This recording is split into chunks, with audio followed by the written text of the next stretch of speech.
Premier, I've been given a copy of some Treasury advice September last year on the East-West contract and whether it's valid. Yep. And that says if your argument's right, the contract isn't valid, then the same applies to other contracts such as the D-cell plant, the Cancer Centre and Peninsula Link. What do you say to that? Well, there's a key difference.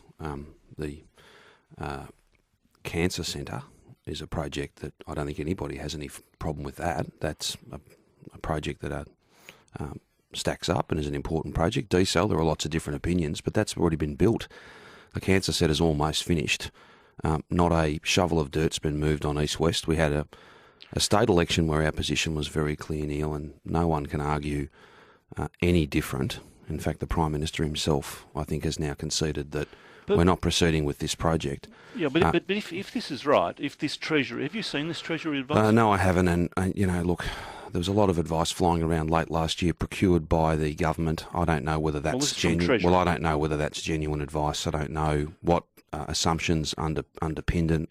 I don't know what questions were asked. That can often be very much relevant to the answers you get, Neil. But the point is politicisation of the public service under the previous government, that's what perhaps you're asking me to comment on. No, I'm asking you to comment on this advice which says if the East-West Link contract is invalid, then the questions are also raised over the D-cell plant, the Cancer Centre and Peninsula. And the Peninsula Link deal's ongoing. Peninsula Link is built. The Cancer Centre is all but built. And all the money's paid? D-cell's built.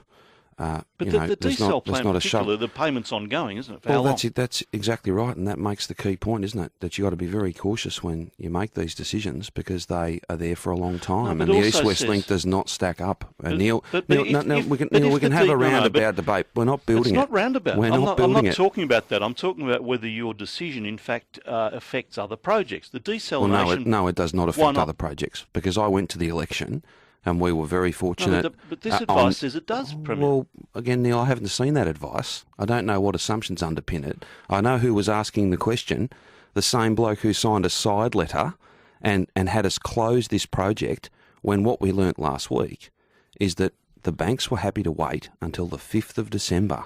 So I'm not taking advice from Treasury provided to the former Treasurer who has no credibility on these matters. If we want to talk about things that are in fact relevant, Neil, the fact that this project could have waited financial close, like the drawdown of the money. That is another issue. That is another issue. The issue here is that's a matter of fact, not a matter of advice I haven't seen provided to a treasurer who's got no credibility whatsoever. Well, will you look at this advice? Because the desalination plant is ongoing. It involves a lot of money, and this says that the desal plant could be under question. Well, the desal plant's not under question from me or from my government.